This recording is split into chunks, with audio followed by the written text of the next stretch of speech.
محمد خواجه‌زاده در این ماشین را باز نموده برای صاحبش به جای کلیدی شکسته و یا گم شده کلیدی نو می سازد.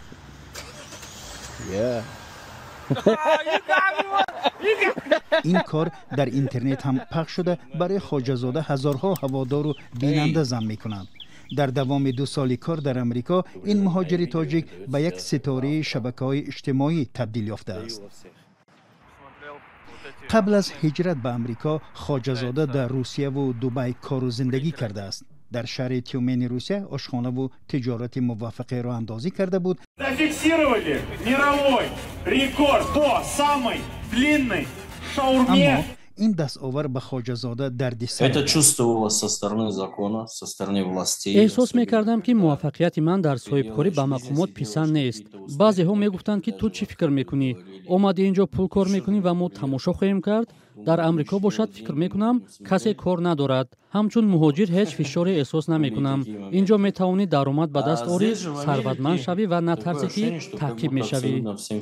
Здесь я вижу возможность разбогатеть и не бояться.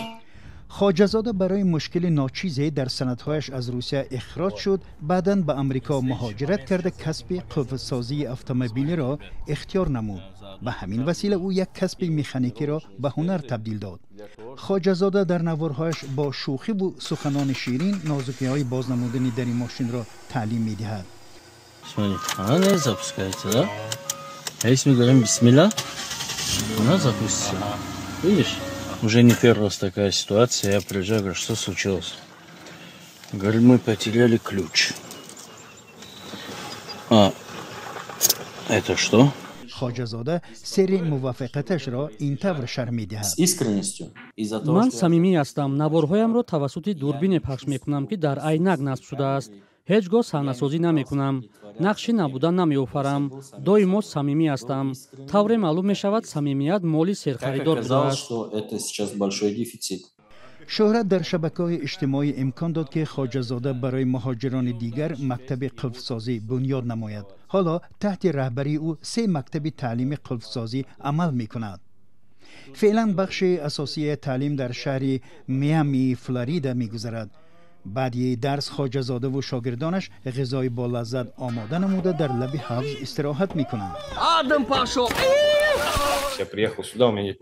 در اینجا نه کار داشتم و نه شناسه. تکثیرانی و انتقال غذا را بر عهده داشتم. من از خواجه‌زاده می‌ندارم که به من چنین شانس داد. ما دوست شدیم.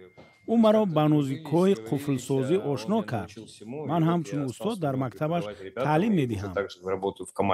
خواجه‌زاده درباره آینده زیاد فکر نمی‌کند، ولی یادآور می‌شود که آدم باید بعد هر 5 سال هنری نو و کسب نو از خود کند.